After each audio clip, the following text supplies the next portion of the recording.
Hi guys, welcome back to my channel. My name's Kat and I'm a digital artist. I own Bella Cat Design Co., which is a sticker and stationery store on Etsy. Today I wanted to show you guys how I make my seamless patterns on my iPad. I have a iPad Pro and I use my Apple Pencil, and today we're using Procreate, which is what I primarily use to draw with. Here's some of the patterns that I made before: the Magical Girl pattern. I have a cute Valentine's Day pattern, along with a rainbow bow pattern. These are some of my favorites that I've made. I always start with an 1800 by 1800 pixel canvas, and I make sure the DPI is at least above 300. I always try to do 400 if I can. Push create, and here's your blank canvas. Here's where you can start planning your design. I'm just importing some of my rainbow flower designs in here, and I'm separating them onto a different layer so that I can move them around individually.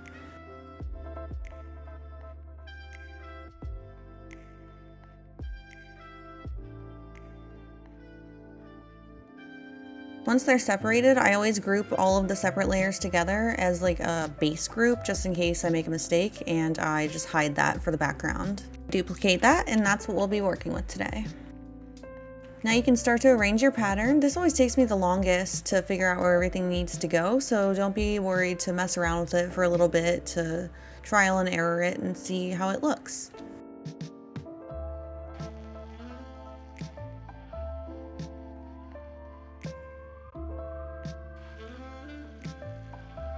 Now that I've gotten it to be pretty much how I want to look, I've flattened that layer and I can go in and add a background color.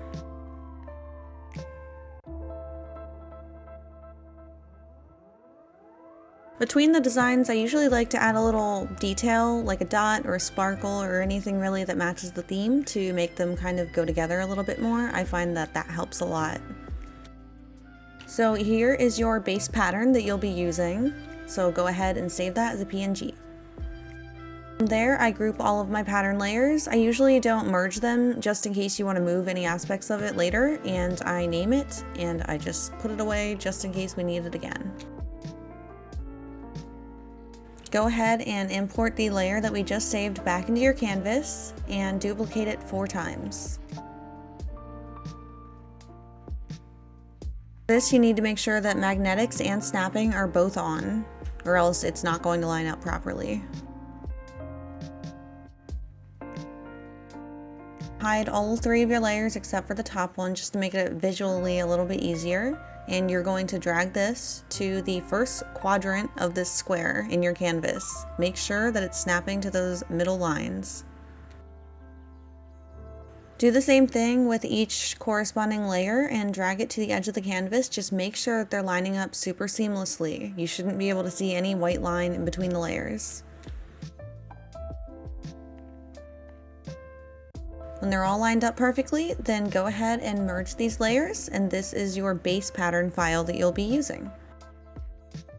From here, you can kind of test it out, see how it works, and then this is why you have the original template file, just in case you need to make any changes, you see any gaps or anything like that that you want to improve on.